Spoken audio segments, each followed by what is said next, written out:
નમસ્કાર વિદ્યાર્થી મિત્રો, ધોરણ 11 માં આપણે પ્રથમ પ્રકરણ જીવ વિજ્ઞાનમાં ધોરણ 11 નું પ્રથમ પ્રકરણ છે સજીવ વિશ્વ. તો આપણે સજીવ વિશ્વના પ્રકરણમાં સજીવો શું છે, એમના કયા લક્ષણો હોય છે કે જે નિર્જીવથી સજીવને જુદા પાડે છે, ઉપરાંત સજીવની પ્રતિક્રિયાઓ કેવી છે, આ દરેક વસ્તુનો અહીંયા ટૂંકમાં આપણે ઉલ્લેખ કરવાનો છે. પહેલા જોઈએ કે સજીવ એટલે શું. પ્રકરણના નામ પરથી આપણે જોઈએ સજીવ શું છે. તો સામાન્ય અર્થમાં તો આપણે એવું કહી શકીએ કે સજીવો કે જે જીવ ધરાવે છે તે દરેકને સજીવ કહેવાય અને જે કાર્ય કરી શકે છે જે બધા સજીવ છે. પરંતુ એ કોઈ વ્યાખ્યાયિત કરવા માટેની શબ્દો નથી. સજીવ એટલે જીવ હોવો તે સજીવ છે, જે કાર્ય કરી શકે તે સજીવ છે, પરંતુ તેના દ્વારા આપણે સજીવને વ્યાખ્યાયિત કરી શકતા નથી. એટલે સજીવને જો સ્પષ્ટ રીતે વ્યાખ્યાયિત કરવો હોય તો તેને વ્યાખ્યાયિત કરવા માટે સજીવ દ્વારા દર્શાવાતા કેટલાક વિશિષ્ટ પ્રકારના લક્ષણોનો અભ્યાસ કરવો પડે.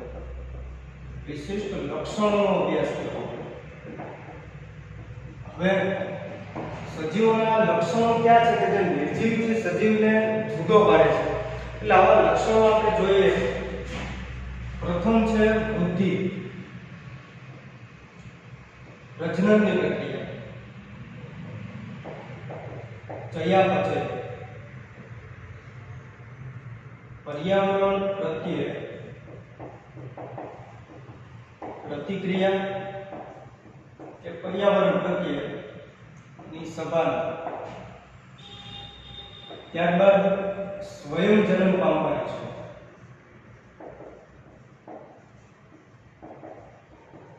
બીજા કેટલાક લક્ષણોમાં સ્વ આયોજન,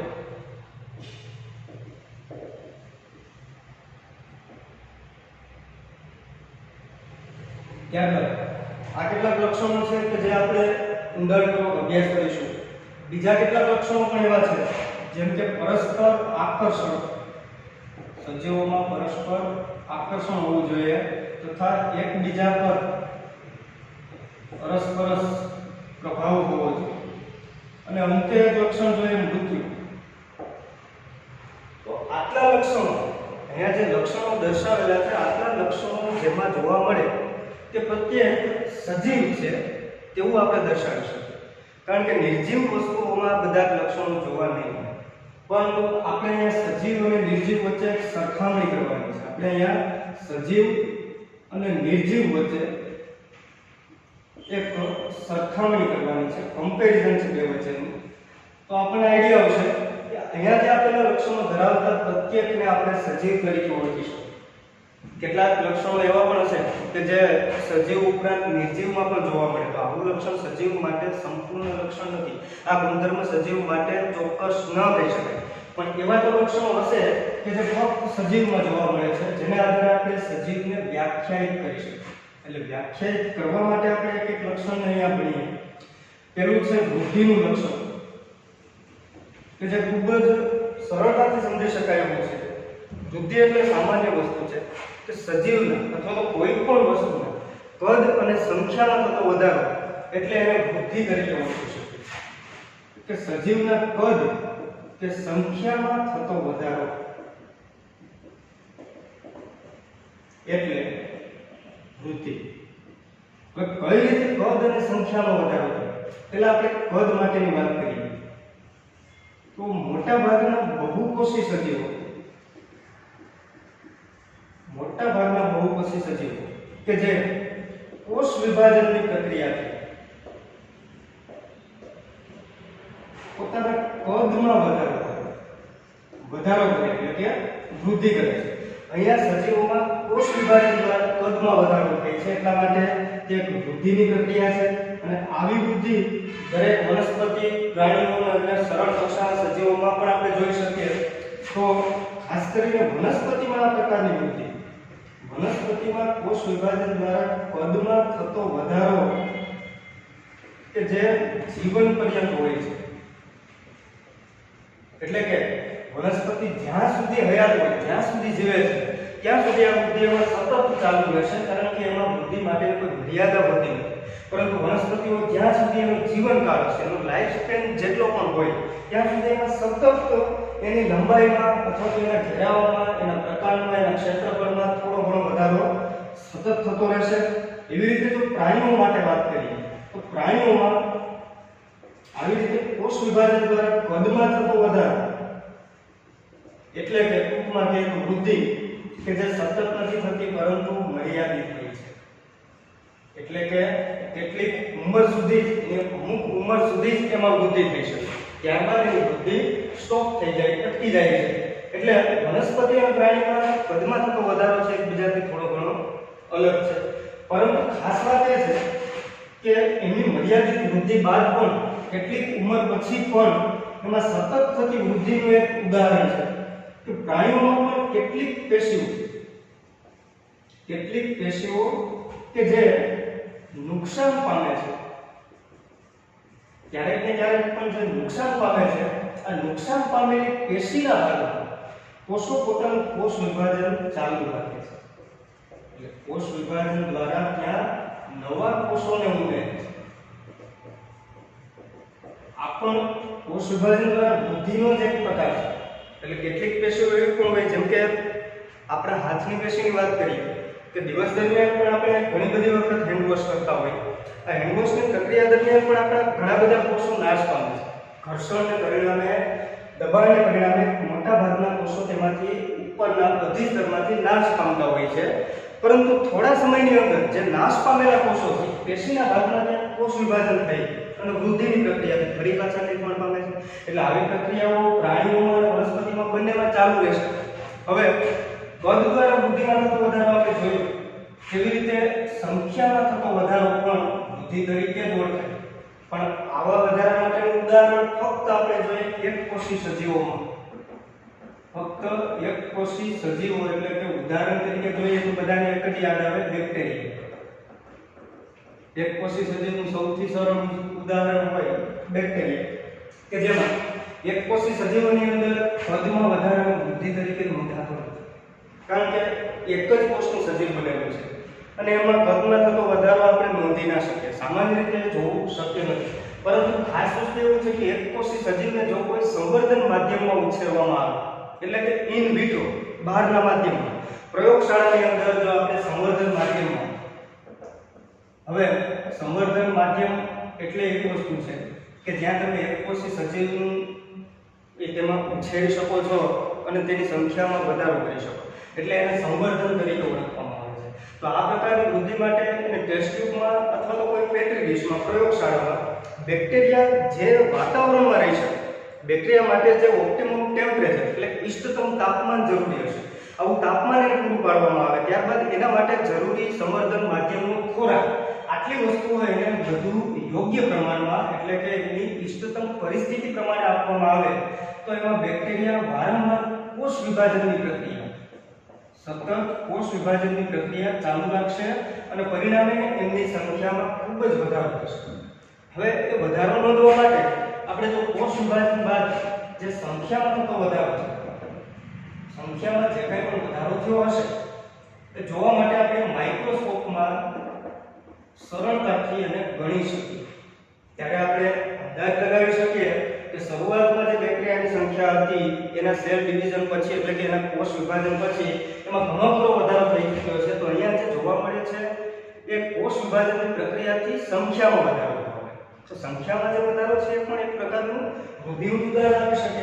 એટલે આપણે વૃદ્ધિને વ્યાખ્યાયિત કરી શકીએ, કદ અને સંખ્યામાં થતો વધારો એટલે વૃદ્ધિ.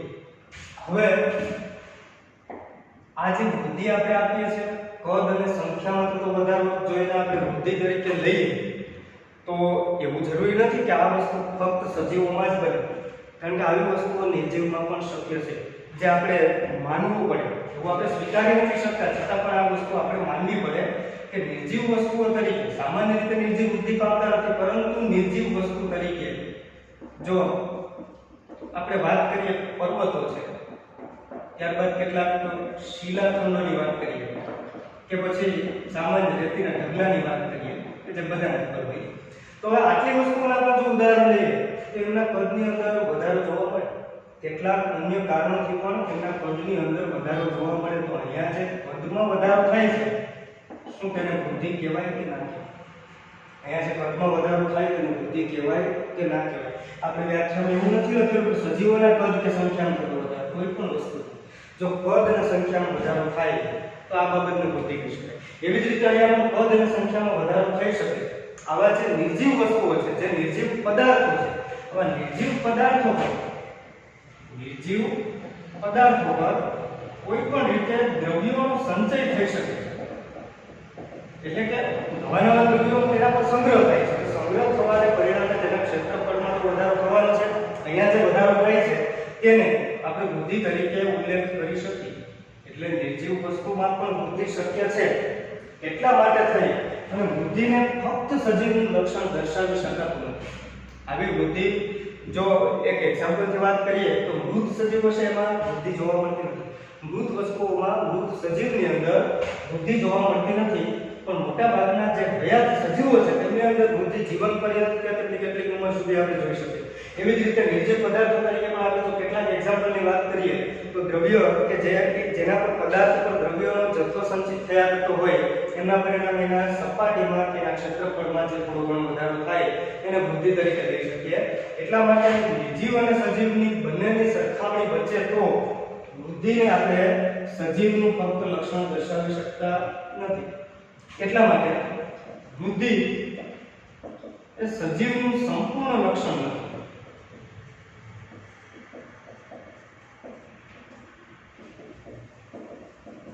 વૃદ્ધિ એ સજીવનું પૂર્ણ ગુણધર્મ કે સંપૂર્ણ લક્ષણ નથી.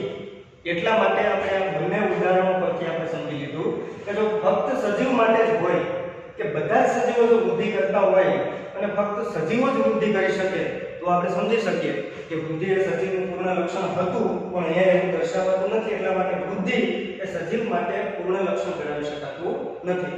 પણ ત્યારબાદ બીજા એવા ઘણા લક્ષણો છે કે જેનાથી આપણે સજીવને વ્યાખ્યાયિત કરી શકીએ. બીજા લક્ષણ માટે વાત કરીએ પ્રજનન, કે જે સજીવ માટે કેવું લક્ષણ દર્શાવે છે.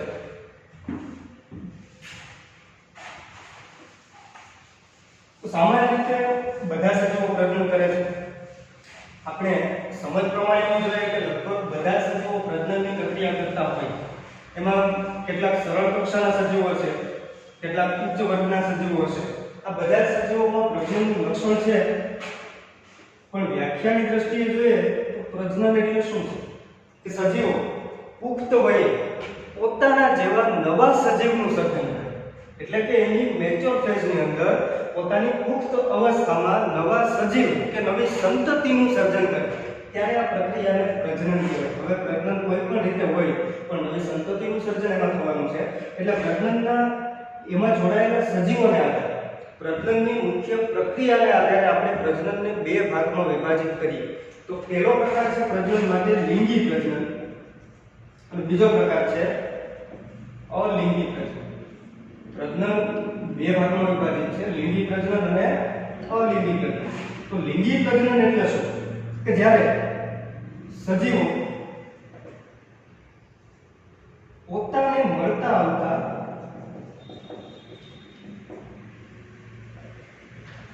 નવા સજીવનું સર્જન કરે, નવા સજીવ કે સજીવોનું સર્જન કરે, નિર્માણ કરે, આ પ્રક્રિયાને પ્રજનન કહેવાય. પરંતુ લિંગી પ્રજનન અને અલિંગી પ્રજનનમાં એક ખાસ ભેદ જોવા મળે છે કે અહીંયા બે પિતૃઓ જોવા મળતા હોય. એક નર હોય અને એક માદા હોય. આ બંને પિતૃઓ દ્વારા જન્યુ એટલે કે તેમના પ્રજનન કોષોનું નિર્માણ થાય છે. ત્યારબાદ આવા પ્રજનન કોષો એકબીજા સાથે નર અને માદા પ્રજનન કોષો જોડાય અને નવા સજીવનું સર્જન કરે છે. તો નિર્માણ પામતી સંતતિ કે નિર્માણ પામતા સજીવો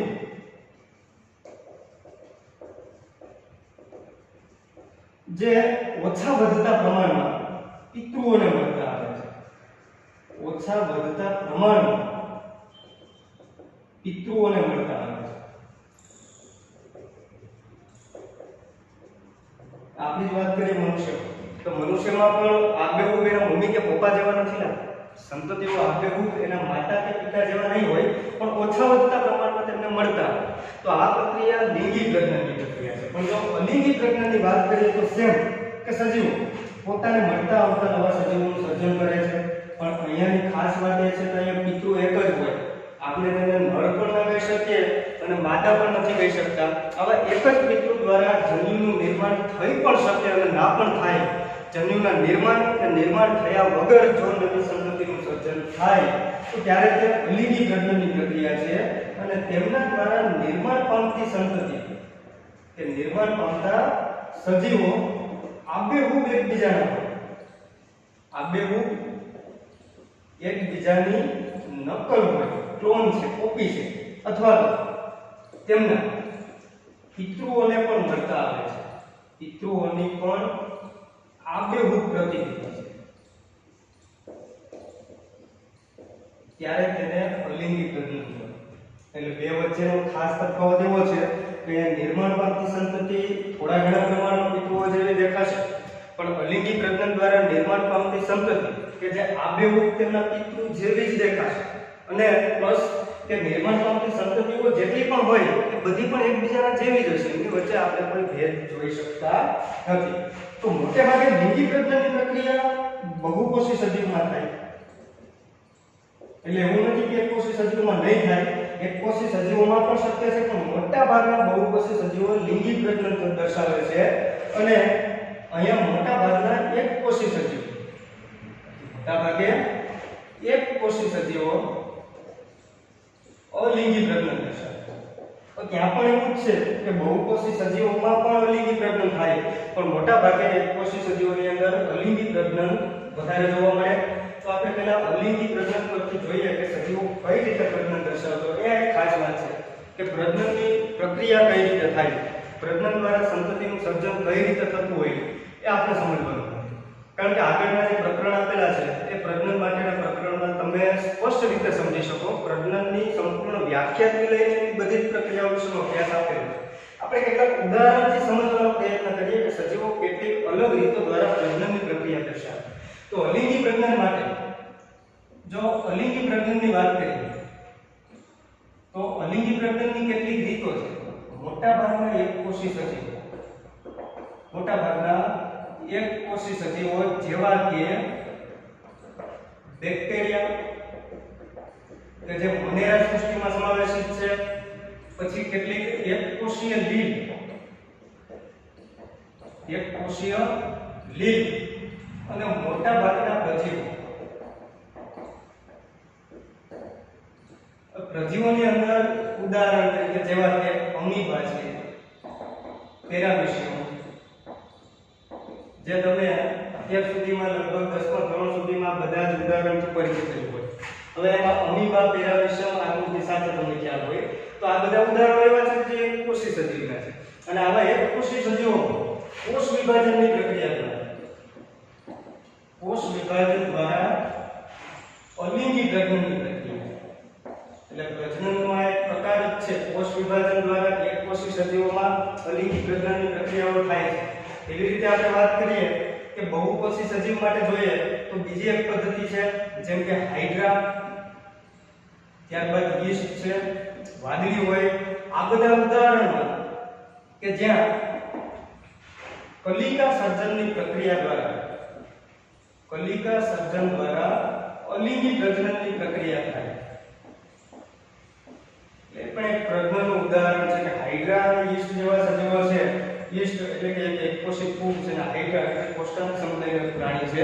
આવા બધા સજીવોની અંદર પણ કલિકા સર્જનની એક વિશિષ્ટ રીત છે જે આપણે આગળના પ્રકરણમાં સમજવાનું છે. આવી રીત દ્વારા ત્યાં અલિંગી પ્રજનનની પ્રક્રિયાઓ શક્ય છે. પછી આગળ બીજી વાત કરીએ અલિંગી પ્રજનનમાં કે કેટલીક ફૂગ છે, તંતુમય લીલ, જે ઢાંકણા જેવી એકદમ સૂક્ષ્મ શેવાળ પ્રકારની તંતુમય લીલ હોય, અને મોસના પ્રતંતુની વાત કે જ્યાં અવખંડનની પ્રક્રિયા દ્વારા અવખંડનની પ્રક્રિયા દ્વારા અલિંગી પ્રજનન શક્ય બને છે. એટલે ત્યાં પણ પ્રજનન થાય છે સજીવોમાં. ફૂગ છે, તંતુમય લીલ હોય, મોસ કે જે દ્વિઅંગી વનસ્પતિનું એક ઉદાહરણ છે. દ્વિઅંગી વનસ્પતિમાં મોસ કે જેનો શરૂઆતનો તબક્કો પ્રતંતુ તબક્કો તબક્કો છે. આ તબક્કાની અંદર પણ અવખંડન દ્વારા અલિંગી પ્રજનન જોવા મળે. હવે બીજી વાત કરીએ તો પ્લેનેરિયા જેવા પ્રાણીઓ, પ્લેનેરિયા જેવા ચપટા કૃમિ, જે કૃમિમાં તેનો સમાવેશ થાય, પરંતુ કેટલાક કૃમિઓના પ્રકારમાંથી તે ચપટા કૃમિ છે અને આવા કૃમિ કે જે એરો શેપના આકારમાં જોવા મળતા હોય, કંઈક આ પ્રકારનો આકાર જોવા મળતો હોય, આ પ્લેનેરિયા જેવા ચપટા કૃમિ કે જે પુનઃસર્જનની પ્રક્રિયા દર્શાવે. પુનઃસર્જન એટલે કે રીજનરેશન દ્વારા અલિંગી પ્રજનનની પ્રક્રિયા દર્શાવે. તો આ બધા લગભગ સરળ કક્ષાના પ્રાણીઓ છે કે જેની અંદર અલિંગી પ્રજનન જોવા મળતા હોય. પછી આગળની આપણે વાત કરીએ તો ખાસ કરીને ફૂગના કેટલાક ઉદાહરણો. ફૂગ કે જે બીજાણુ સર્જનની પ્રક્રિયા દ્વારા અથવા તો બીજાણુ નિર્માણ સ્પોરોજેનેસિસની પ્રોસેસ દ્વારા પ્રક્રિયા દ્વારા અલિંગી બીજાણુઓનું સર્જન કરે છે. અલિંગી બીજાણુઓનું સર્જન કરે છે. અલિંગી બીજાણુઓનું સર્જન થાય ત્યારબાદ આવા બીજાણુઓ જ્યારે તેમની અનુકૂળ પરિસ્થિતિ આવતી હોય, અત્યારે તે પ્રતિકૂળ પરિસ્થિતિમાં હશે નો ડાઉટ, પણ પછીથી જ્યારે અનુકૂળ પરિસ્થિતિ આવતી હોય ત્યારે ફૂગના આવા અલિંગી બીજાણુઓ કે જે નવા સજીવ તરીકે ઉઠે, એટલે કે નવા સજીવ તરીકે જીવે છે, આબેહૂબ જે એના પિતૃઓ હશે એના જેવા દેખાશે. તો અલિંગી પ્રજનનની કેટલીક રીત જોઈ, પણ આપણે અહીંયા વાત કરેલી છે લિંગી અને અલિંગી પ્રજનન કોઈ પણ રીત હોય પણ સજીવોમાં પ્રજનનની પ્રક્રિયા થાય છે. અત્યાર સુધી આપણે એવું સમજીએ કે લગભગ બધા સજીવો પ્રજનન કરે છે, પણ બધા જ સજીવોમાં પ્રજનન થાય છે કે કેમ એના માટે જોઈએ કે જો એકકોષી સજીવની વાત કરેલી છે, એકકોષી સજીવમાં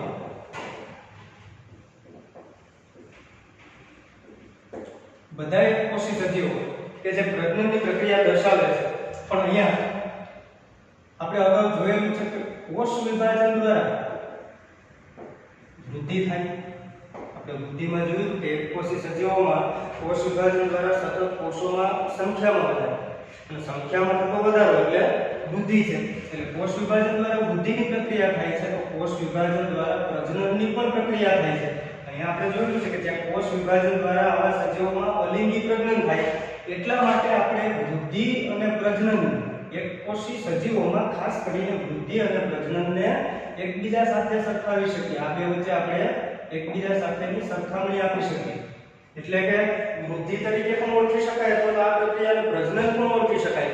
તો સામાન્ય રીતે એકકોષી સજીવોમાં, ખાસ કરીને એકકોષી સજીવોમાં સજીવોની વ્યાખ્યાની બાબતમાં આપણે વૃદ્ધિ અને પ્રજનન આ બંને શબ્દોને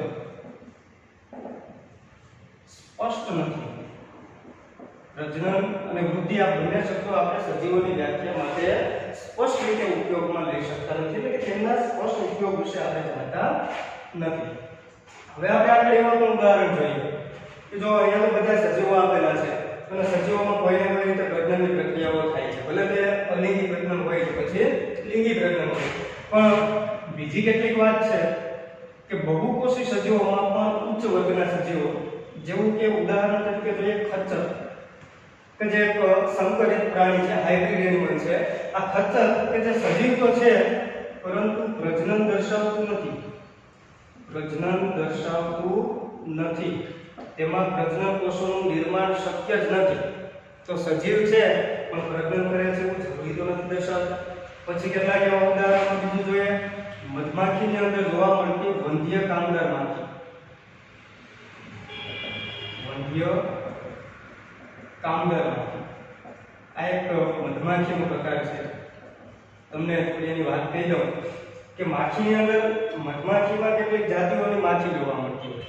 મધપુડાની અંદર કોઈ એક પ્રકારની માખી નથી, પણ એમાં મુખ્ય મોટા કદની એક માખી છે કે જે મધપુડાના કેન્દ્રમાં, એના સર્કલમાં, સેન્ટરમાં હોય, અને એના ષટ્કોણાકાર મધપુડાની અંદર, એના ખાનાઓની અંદર રાણી માખી એક જ છે કે જે ફળદ્રુપ છે, એટલે કે જે ઈંડા મૂકી શકે અને પ્રજનન કોષોનું નિર્માણ કરી શકે. એટલા માટે તે વંધ્ય નથી પરંતુ પ્રજનન દર્શાવે. હવે એવી રીતે જોઈએ તો આ ઉપરાંત રાણી માખીના જે ઈંડા હોય એમાંથી નિર્માણ પામતા સજીવો ત્રણ પ્રકારે છે. એમાંથી એક પરિપાસી રાણી માખી બનશે કે જે બંધ્ય નથી પણ પ્રજનન કોષોનું નિર્માણ કરે છે. પ્લસમાં એની સાથે કેટલીક આવી માખીઓ પણ બને છે કે જે કામદાર માખી છે અને પોતે બંધ્ય છે. બંધ્યનો અર્થ થાય કે જે પ્રજનન કરી શકતા નથી. એટલા માટે તેમાં કોઈ પણ પ્રજનન કોષ નર કે માદા પ્રકારના નિર્માણ પામતા નથી. એટલા માટે આવી બંધ્ય કામદાર માખી કે જે પ્રજનન ન કરી શકે, મોટાભાગની માખીઓ આવી પ્રકારની હોય કે જે મધપૂડાનું સર્જન કરે છે અને મધપૂડામાં જેના ખાનાઓમાં ભરવા માટે અલગ અલગ પ્રકારની વનસ્પતિઓના ફૂલોનો રસ એકત્રિત કરી અને મધ સ્વરૂપે ત્યાં જમા કરે છે. પ્લસમાં એની સાથે કેટલાક નર માખી પણ જોવા મળે છે પણ જે બંધ્ય નથી, પ્રજનન કરી છે.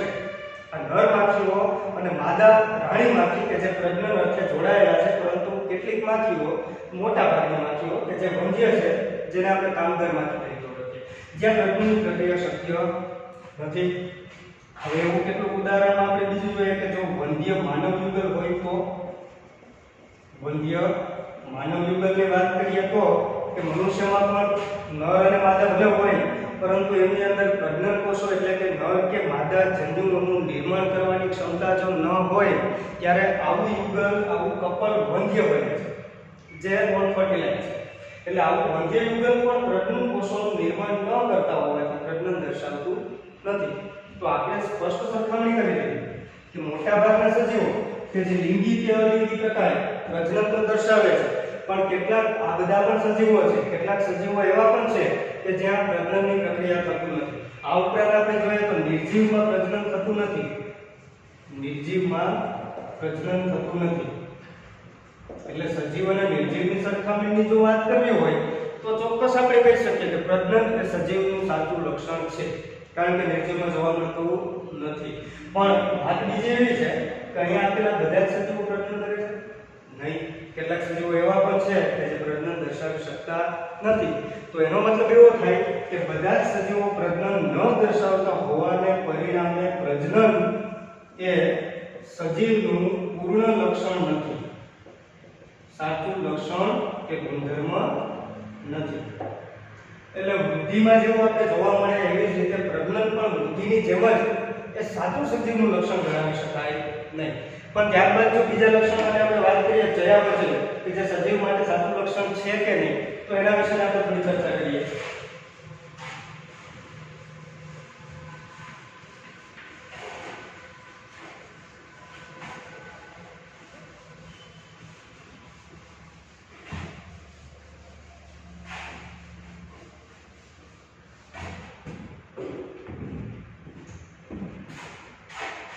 જો ચયાપચયની વાત કરીએ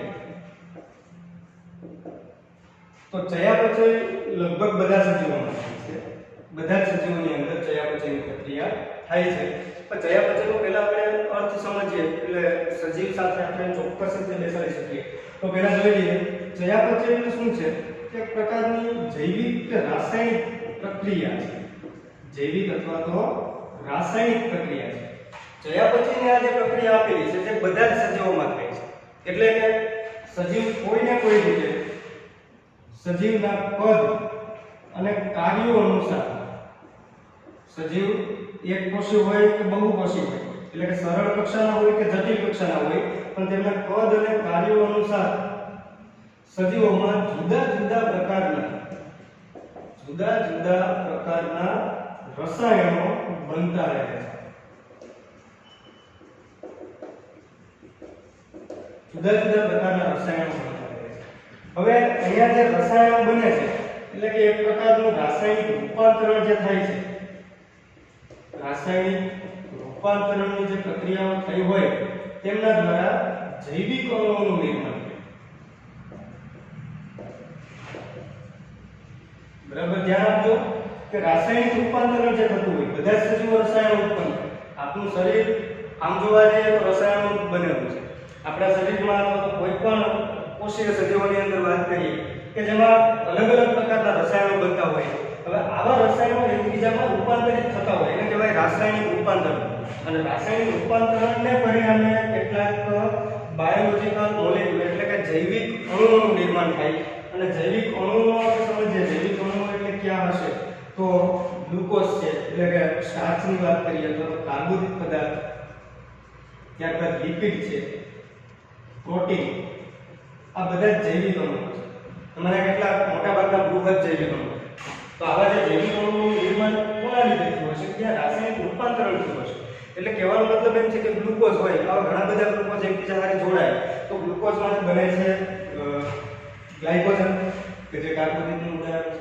એવી રીતે ફેટી એસિડ હોય, ગ્લિસરોલ હોય, આ બધા જૈવિક અણુઓ, આ બધા અણુઓ છે રાસાયણિક અણુઓ કે જે રૂપાંતરણ પામતા હોય પરિણામે લિપિડ બનાવે છે. એવી રીતે એમિનો એસિડની શૃંખલાઓ સતત રાસાયણિક રીતે પરિવર્તિત થતી હોય ને એમાંથી અલગ અલગ પ્રકારના પ્રોટીન બનતા હોય. એટલે કહેવાનો મતલબ એ છે કે રાસાયણિક રૂપાંતરથી આવા પ્રકારના જૈવિક અણુઓનું નિર્માણ થાય છે.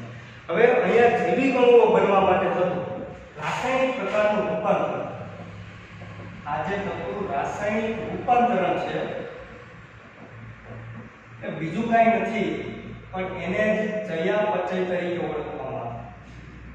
અહીંયા થતું રૂપાંતરણ રાસાયણિક હોય કે પછી કોઈ ક્રિયાત્મક પ્રકારનું છે કે જે ચયાપચય તરીકે આપણે ઓળખીએ તો ચયાપચયનો અર્થ એના શબ્દને છૂટો પાડીએ ને ત્યારે મળી જશે. ચયાપચયનો અર્થ થાય ચય પ્લસ અપચય. ચય અને અપચયથી બનેલો એક સમૂહનો સંયુક્ત શબ્દ છે ચયાપચય. તો ચયનો અર્થ એવો થાય કે જ્યાં સતત કોઈ ને કોઈ ક્રિયા દ્વારા નિર્માણ થતું રહે છે. કોઈ જૈવિક અણુઓનું અથવા તો નાના જૈવિક અણુઓમાંથી બૃહદ એટલે મોટા જૈવિક અણુઓ અથવા તો એમાંથી એનાથી પણ જટિલ પ્રકારના અણુઓ સતત નિર્માણ થતું રહે છે ત્યારે આ પ્રક્રિયાને ચય તરીકે ઓળખાય. અને અપચયનો મતલબ થાય છે કે ત્યાં સતત વિઘટન થતું હોય છે.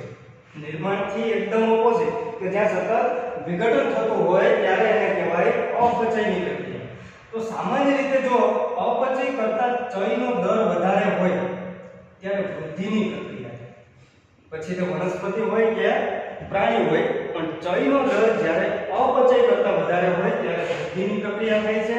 અને જ્યારે ચય કરતા અમુક ઉંમર પછી કેટલીક ઉંમર પછી ચય કરતા અપચયનો દર વધે છે ત્યારે સતત વિઘટનની પ્રક્રિયાઓ થતી હોવાથી ત્યાં જીર્ણતા આવે એટલે કે ઘસારો અનુભવાય છે અને અંતે એના પરિણામે મૃત્યુ પણ થઈ શકે. તો જ્યારે જન્મ છે ત્યારે જન્મથી લઈને એનો વૃદ્ધિ પૂર્ણ ન થાય ત્યાં સુધીના તબક્કામાં મોટે ભાગે ચયનો દર વધારે હોય અને પછીથી ધીમે ધીમે એની અમુક ઉંમર પછી ચય કરતા અપચયનો દર વધવા લાગે એટલે અંતે સજીવ મૃત્યુ પામે છે. આમ ચય એ કોઈ વસ્તુના નિર્માણની ઘટના કહેવાય તો અપચય કોઈ વસ્તુના વિઘટનની ઘટના કહેવાય. હવે એવું નથી કે શરૂઆતમાં ચય વધતું હોય ત્યારે અપચય નહીં થતું હોય કે અપચયનો દર વધારે હોય ત્યારે ચય ન થતું હોય. બંને પ્રક્રિયાઓ એકબીજાની સાથે થાય એટલે ચયની પ્રક્રિયા હોય કે અપચયની પ્રક્રિયા હોય બધી જ ચયાપચય પ્રક્રિયાઓ સજીવની અંદર સજીવોમાં થતી હજારો રાસાયણિક પ્રક્રિયા એટલે હવે હું રાસાયણિક પ્રક્રિયા ચયાપચય લખું તો તમે સમજી શકો કે હજારો ચયાપચય પ્રક્રિયા એક સાથે થતી હોય છે. ચયાપચય પ્રક્રિયાઓ એક સાથે થતી હોય છે. પછી તે ગમે તેટલી પ્રક્રિયાઓ હોય એમાં એટલો સમય નથી પણ એ બધી એક સાથે પ્રક્રિયાઓ છે એટલે ચય સાથે અપચયની પ્રક્રિયા પણ હોય અથવા તો એકબીજાની પછી પણ થતી હોય સિમલ્ટેનિયસ પણ આ બધી પ્રક્રિયાઓ છે. એના આધારે આપણે કહી શકીએ કે આપણું શરીરની અંદર થતી બધી જ રાસાયણિક પ્રક્રિયા સજીવ બનાવવા માટે એટલે કે સજીવમાં થતી બધી જ રાસાયણિક પ્રક્રિયા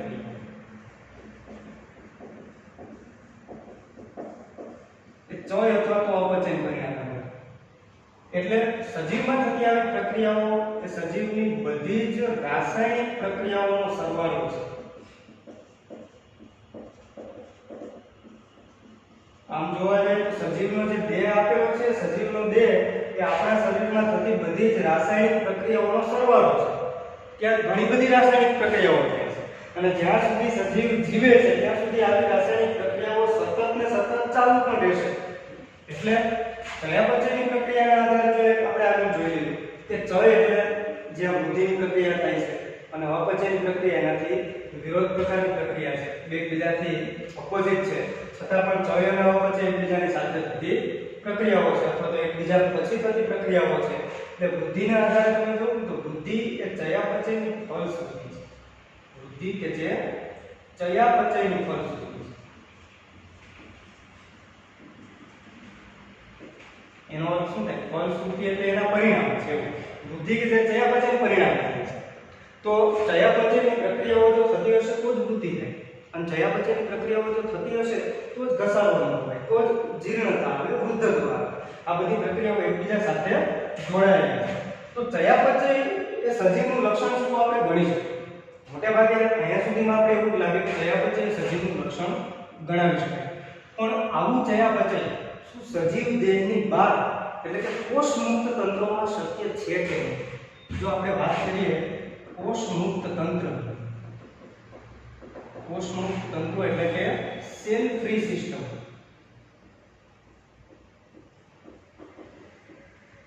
કોષોની અંદર ચયાપચયની પ્રક્રિયાઓ સતત થાય, બરોબર છે, પણ કોષમુક્ત તંત્રો એટલે જે કોષ નથી અને ચયાપચય શક્ય બને કે એટલે કોષમુક્ત તંત્રોની અંદર જો આપણે વાત કરવી હોય તો આપણે કોષ સિવાયના ભાગમાં એટલે કે સજીવ દેહની બહાર, આપણું આખું સજીવ શરીર કોષોનું બનેલું છે, પણ સજીવ દેહની બહારનું તંત્ર એટલે આપણે કોષમુક્ત તંત્ર તરીકે ઓળખીએ તો એને કહેવાય શરીરની બહાર એટલે ઇન વિટ્રો. આનાથી પરિચિત થજો. ઇન વિટ્રો એટલે કે શરીર કે દેહની બહારની વાત કરતા હોય ત્યારે ઇન વિટ્રો કહેવાય. તો શરીર દેહની બહાર કોઈ માધ્યમની અંદર જેમ કે ટેસ્ટ ટ્યુબ, ટેસ્ટ ટ્યુબની અંદર શું ચયાપચયની પ્રક્રિયાઓ આપણે જોઈ શકીએ?